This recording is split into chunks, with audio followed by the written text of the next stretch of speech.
Magandang araw sa inyong lahat.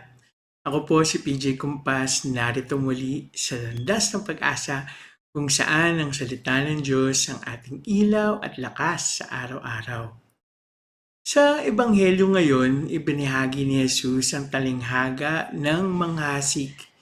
Isang simpleng kwento pero napakalalim ng mensahe. Sabi ni Jesus, ang ibang binhi ay nahulog sa mabuting lupa. Ito'y tumubo, lumago at namunga. Ang iba'y tig-30, ang iba'y tig-60, at ang iba nama'y tig-100. Iisa ang binhi ang salita ng Diyos, ngunit iba-iba ang lupang tinamnan. May pusong tulad ng daan, sarado, abala, at madaling maagaw ang salita.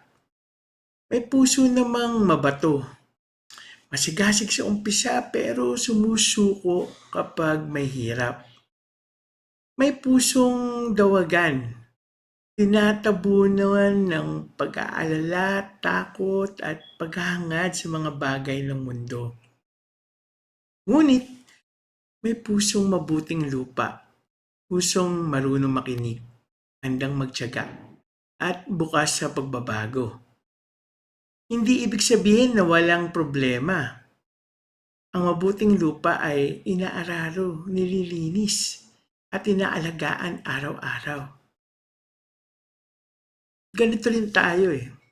Araw-araw pinipili natin kung anong uri ng lupa ang magiging puso natin. Siyempre gusto natin mabuting lupa. Kapag binigyan natin ng oras ang panalangin, ang salita ng Diyos, ang paggawa ng kabutihan, ganun tayo, unti-unti tayong nagiging mabuting lupa. At doon nagsisimulang mamunga ang tunay na pagbabago sa ating buhay. Ngayong araw, tanungin natin ang ating sarili. Ano ang kailangan kong alisin sa aking puso para mas lumago ang salita ng Diyos sa akin? Mga kapatid, naway piliin natin maging mabuting lupa, pusong tumatanggap at namumunga ng pag-asa, pananampalataya at pag-ibig.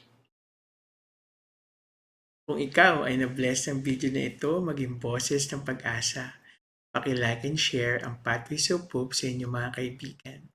Muli, ito si PJ Kumpas. Maraming salamat.